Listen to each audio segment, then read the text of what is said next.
दोस्तों आपने काफ़ी बार सुना होगा कि अपने पोर्टफोलियो को डाइवर्सिफाई करके चलें। केवल एक सेक्टर में एक्सपोज़र ना रखें ताकि आपका पोर्टफोलियो डाइवर्सिफाइड रहे और रिस्क जो है आपके पोर्टफोलियो का वो कम हो जाए।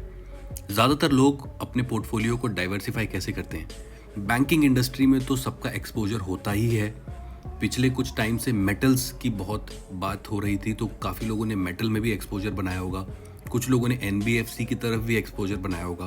केमिकल सेक्टर में भी गए होंगे कुछ लोग एग्रो सेक्टर में भी गए होंगे, एग्रीकल्चर सेक्टर में। ऐसे काफ़ी सारे सेक्टर हैं जिसमें लोग एक्सपोज़र ले सकते हैं।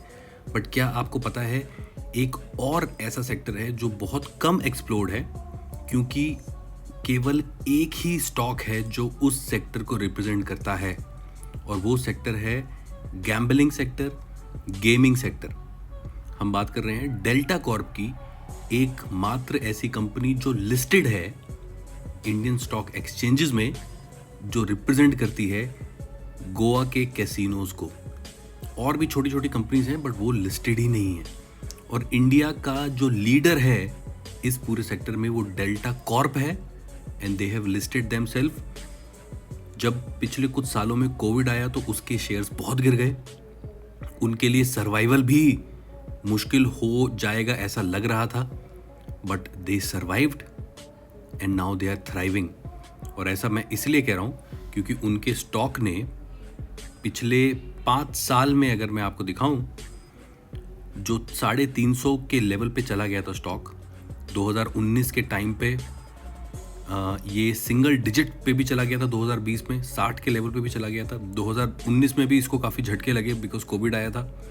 वहाँ से रिकवर करता करता अब ये स्टॉक 280% के आसपास रिकवर करता हुआ दोबारा से हम देख सकते हैं 287, यानी कि ऑलमोस्ट 300 रुपये के आसपास जाने की तैयारी कर रहा है।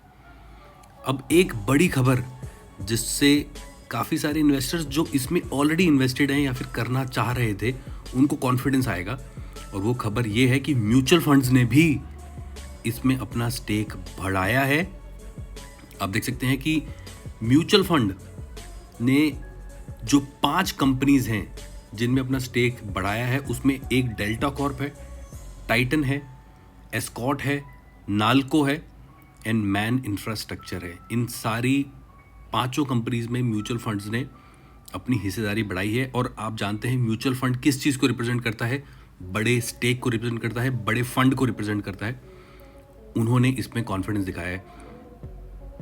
एक और बड़ी बात डेल्टा कॉर्प से रिलेटेड कि ये 7,600 करोड़ का मार्केट कैप रखती है कंपनी, 3.8 के प्राइस टू बुक पे अवेलेबल है।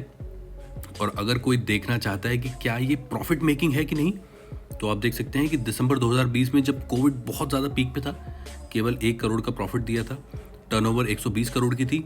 और इस साल जो दिसंबर क्वार्टर है उसमें 247 करोड़ का टर्नओवर और 70 करोड़ का प्रॉफिट दिया है कंपनी ने। तो रिकवरी जैसी ही आई हमें प्राइस एक्शन में दिखाई दिया उस रिकवरी का इंडिकेशन। अब लोग कहेंगे कि 287 में स्टॉक ऑलरेडी है, should I invest right now? तो हमने देखा है कि पिछले 5 सालों में कंपनी ने 360 के आसपास तक के लेवल्स दिखाए थे, तो 350 तक के लेवल हम इसमें एक्सपेक्ट कर सकते हैं। बट कोई अगर लॉन्ग टर्म में सच में इसको अपनी पोर्टफोलियो में रखना चाहता है, कुछ परसेंटेज अपने पोर्टफोलियो का इसको देना चाहता है, तो वो भी एक बुरा आइडिया नहीं होगा। तो इसको ज़रूर अपने रडार पर रखें, राइट प्राइस का वेट करें, क्योंकि ये स्टॉक भी स्विंग होता रहता है। 200 के पास भी मिल सकता है अगर दोबारा कोविड वेव आ गई तो, बट 250 से लेके 240, 260 is a good range to enter into this for a long term horizon. Long term मतलब 8 से 10 से 15 साल, जब और टूरिज्म इंडिया में फ्लरिश करेगा। और इंडिया में कभी फिलहाल एक ही स्टेट है जिसने कैसीनोज को लीगल किया है। तो आप सोच सकते हैं कि एक स्टेट में लीगल होने के बाद ये टर्नओवर है। जस्ट इमेजिन कि अगर बाकी स्टेट्स भी धीरे धीरे इसको लीगल करने लगें तो डेल्टा कॉर्प जैसी कंपनी के लिए कितना बड़ा फ़ायदा हो सकता है। तो ये एक आप बोल सकते हैं कि फ्यूचर प्रोस्पेक्ट है जो इस कंपनी का वेट कर रहा है। तो इसी के साथ thank you so much for watching the video, और सोचिए कि क्या डेल्टा कॉर्प आपकी वॉच लिस्ट में होना चाहिए कि नहीं। Thank you.